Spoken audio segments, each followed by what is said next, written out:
Decía George Washington que si nos quitan la libertad de expresión, nos quedamos mudos y silenciosos y nos pueden guiar como ovejas al matadero.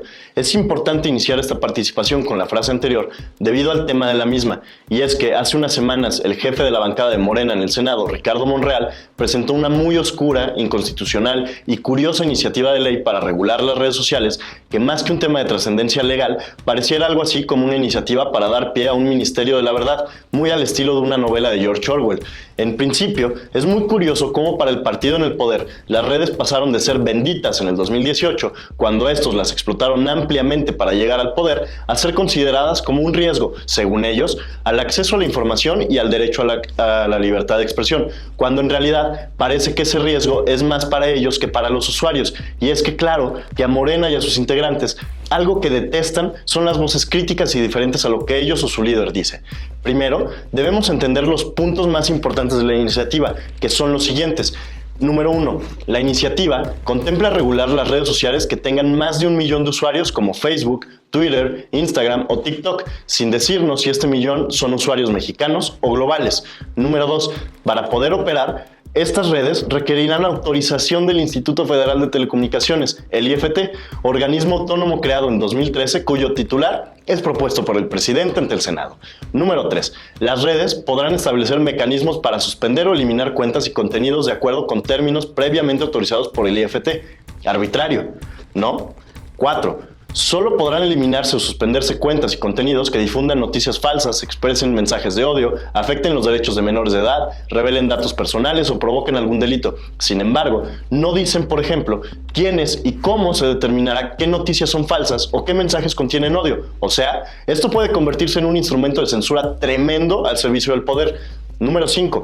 Las redes sociales deberán tener un procedimiento interno para impugnar la suspensión de cuentas y contenido que sea resuelto en un plazo máximo de 24 horas y atendido por personas especialistas en derechos humanos y libertad de expresión.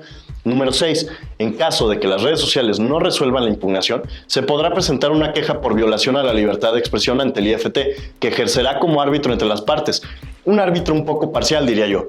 Y número 7. Si se acreditaran violaciones a la libertad de expresión, se prevén multas de hasta 89.62 millones de pesos.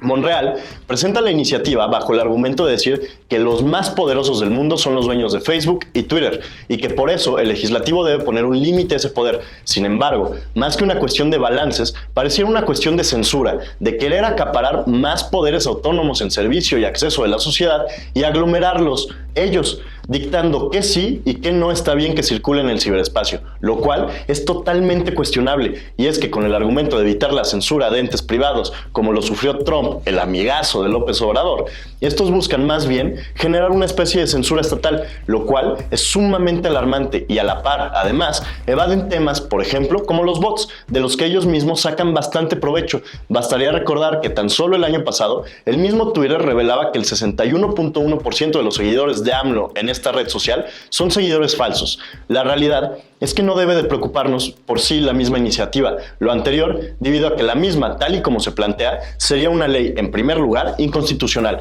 por darle facultades al IFT mucho más allá de lo que la propia Constitución le delimita, queriéndole dar hasta facultades de concesionario del servicio de Internet, que claramente ellos no controlan ni deben de hacerlo. Y en segundo lugar, resultaría una propuesta jurídica y técnicamente no viables, por estar las empresas de redes sociales constituidas bajo leyes extranjeras. Entiendo, porque lo he vivido en carne propia, que la narrativa del partido del poder es la de censurar y acallar las voces críticas a su alrededor, y es que fue en este mismo espacio donde ya alguna vez un diputado local de Morena intentó censurarme, amenazando con retirar algunos contratos si yo seguía apareciendo por aquí.